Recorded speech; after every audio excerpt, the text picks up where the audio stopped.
Well, I bet y'all ain't never seen one of these before, but they do exist. It's kind of like a unicorn.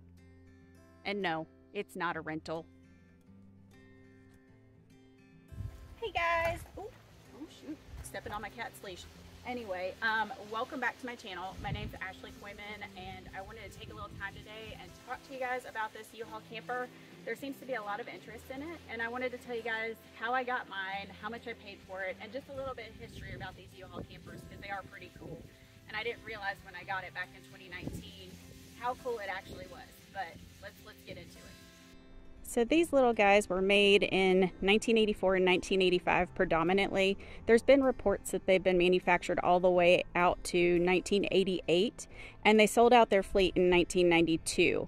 They made reportedly 1,725 of these, so there's less than 2,000 of these in existence. And when they ended the program due to possible bankruptcy issues, not bankruptcy, but like mismanagement of the program, they sold out their fleet to private buyers, but they had to take away the U-Haul, and that was covered on this one when I bought it, and I peeled it off. I don't know if I was supposed to or not, but I did.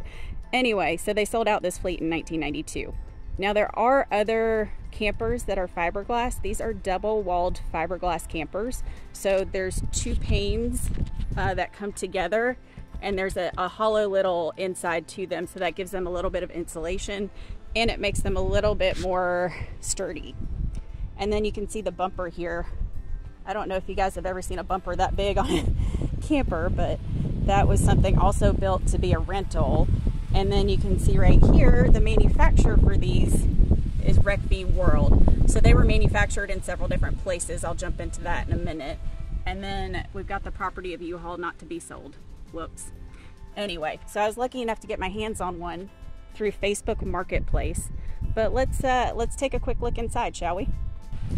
All right, so let's take this slow and let's just walk through the door so you guys can see what I'm dealing with here and how this camper is set up. So we've got the bunk bed section here.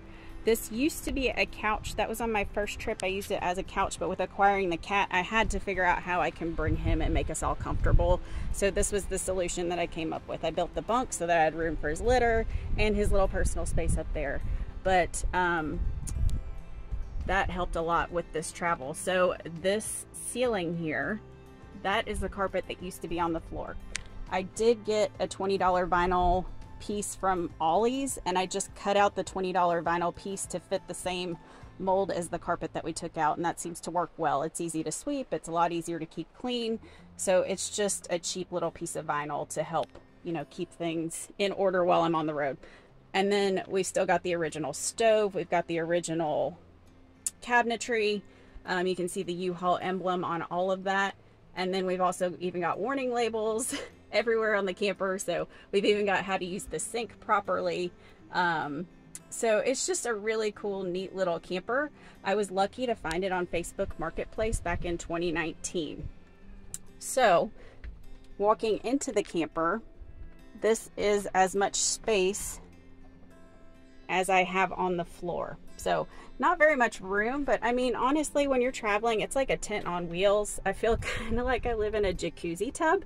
So it's very easy to keep clean, very easy to, you know, just manage things in here the way they have it set up. So U-Haul thought of everything, and this is where the table is when it's in, like, when it's in the dining state. But I just leave it as the bed while I travel. It's so much easier for me. I don't really care about having a place to dine. I can sit out in my chair and just enjoy it that way. But basically, here is the entire little camper in a nutshell. Sorry, I didn't know how else to get it in there. Anyway, so we can see what this camper looks like, basically what I'm working with, and the size of it. So we have aftermarket stuff, which is this air conditioning unit here. We also have a porta potty. That's a newer porta potty. U-Haul actually had porta potties for their camper, which was really cool. I saw one of those before. They even have a cookbook for camping. So that's really neat as well. All of this stuff is still original. that you see in the camper. I want to keep it as original as possible. The Max fan is also aftermarket, so that is not something that it was originally in there. This was original. It doesn't work, so I have another carbon monoxide detector installed down there. They even have like little U-Haul emblems on their locks. They're pretty cool. I mean, everything in this camper is all U-Haul. Hi, Rupert. Hi, Charlie. Back to the lock. It is super sturdy, as you can tell. But yeah, living in this little camper, it's like living in a 1980s little vintage nostalgic bubble. Like, I enjoy it so much. It's ridiculous. I even went to Astoria and went to go see the Goonies, which was made in 1985, just like this camper. So that was pretty neat to see all that and to be able to have that ability to just travel there freely. So we've even got the old vintage Tupperware just to follow this old vintage theme, which I absolutely adore. When I took the heater out, that was the original exit for all the heat to come out. So let's see. And this bumper is ginormous. We've already talked about that. I still have the original lights. I'm going to have to figure out how to fix this molding around it to make sure that it stays sealed so that I don't have any water leakage issues. I can't buy those anymore, so that's a problem. But we'll figure it out when we get there, when we get done traveling. So I still even have instructions on how to use the jacks properly. Let's see, what else? And I mean, they really thought of everything for this little camper. So, and there's my little, this one was manufactured in Atlanta. I think they manufactured some in Phoenix area, and there was one other place, I believe in maybe Ohio. I'll have to look. But anyway, so they were manufactured in like 3 different locations to my understanding. And you can see the 84 on the little sticker down here. That was one of their standard stickers, but this one was a 1985. So right here, this one was manufactured in December of 1985. So pretty cool to see that. It's just, and those are also the original rims. I think they may have had a hubcap on them that had U-Haul or something. So, and it's just got a really standard hitch to it.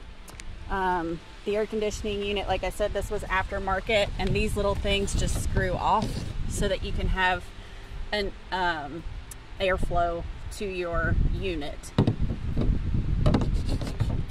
And there's another one right behind this door.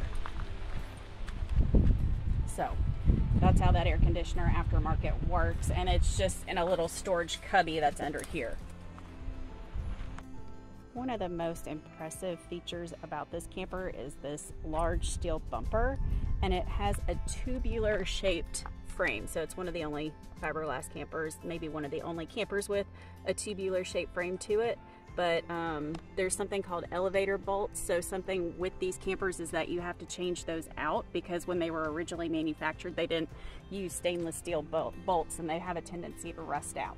So there's just a few places where they connect, and I think there's like no more than 20 elevator bolts. But if those break loose on you, then you're in big trouble. So that's one of the problems that these campers have had. And the only other problem is the axle. So I think the axle, it's said to be a little fragile, but you gotta think these things are also 40 years old almost in most cases. So unless it was one of the newer ones from 1988, which I'm not even sure if those exist, but that's just what I heard. So we shall see. So another cool feature, just with the old original campers here, is you've got this little manufactured by. So mine was done in Atlanta, Georgia. It's almost the same thing that was on the outside, but this talks about your appliances and what you have. So what was custom in these campers and the major appliances and equipment that they had. So you can see everything from, they used to have a solar panel to a solar regulator, and we installed our own solar. So I have 50 watts of trickle charge solar now on a deep cycle battery, which is just enough to run everything that I need. So that's what it used to have. Pretty neat. So these little campers were manufactured in Atlanta, Georgia, in Dayton, Ohio, and in Tempe, Arizona. And they were sold out in 1992. RecV World was the subsidiary that was manufacturing these. And they were losing popularity in 1992, so they decided to go ahead and sell them out to a private owners. and they had to be retitled in order to do that. So I was lucky enough to find one of these on Facebook Marketplace when I was looking for a Scamp, because I was in the market for a fiberglass camper because I could tow it with my Honda CR-V, and that has 1,500 pounds towing capacity. And this little guy, or I should say little girl, it feels like it has more feminine energy in here. Anyway, she weighs 1,250 pounds. So I've got, you know, a little bit of wiggle room there with towing my max capacity, but with all the crap that I put in here, I'm probably, you know, at my max towing capacity. So my next vehicle will have to be a larger vehicle. But since I paid my vehicle off, I didn't want to get a new vehicle. So honestly, I was able to get on the road for $7,000 total. So the camper, when I found it on Facebook Marketplace, was $6,000. And I was just lucky enough to find it, like I said, when I was looking for a Scamp. So there are other fiberglass campers available.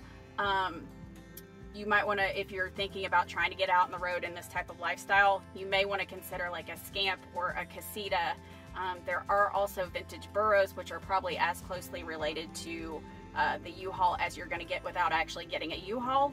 And then there are also bowlers, which bowlers are made by a company in British Columbia, and they are making retro looking ones now. So those come with a heftier price tag, but they're still pretty cool. And any of the egg fiberglass campers that you can get your hands on, I mean, they're fun. They're just like fun little toys. And I've been living out of this thing since November, and it has been a journey and a blast. And we're in the middle of July, so I've been in this thing like 8 months, and I'm kind of ready to go home.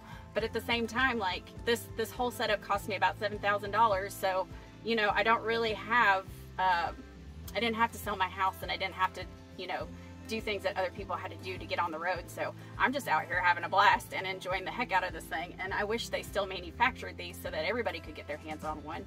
But if you see one on Facebook Marketplace or wherever you're looking, don't pass it up, because it has been a blast. And when I get done traveling, hopefully I'll be able to restore it to its original glory.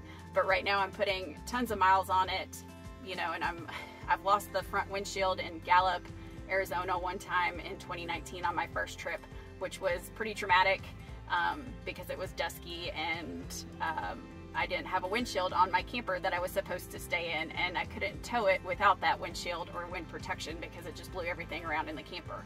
So, and it blew the door open. Long story, another day. But anyway, so that stuff does happen. So hopefully this has encouraged you guys to at least be open-minded to another eggshell camper, even if you can't find the U-Haul. This one is really cool. I got really super lucky to get it. So I appreciate you guys taking the time to sit and hang out with me today and watch this video. And if you have any questions, please feel free to drop a line below and let me know what else you want to see. I've got a lot of time out here. I'm kind of hanging out until the temperature drops to get back to Tennessee. So I've got a lot of free time on my hands. Help me out. Give me something to do. But I hope to see y'all down the road. And if you liked what you saw, please feel free to like and subscribe. And y'all take care.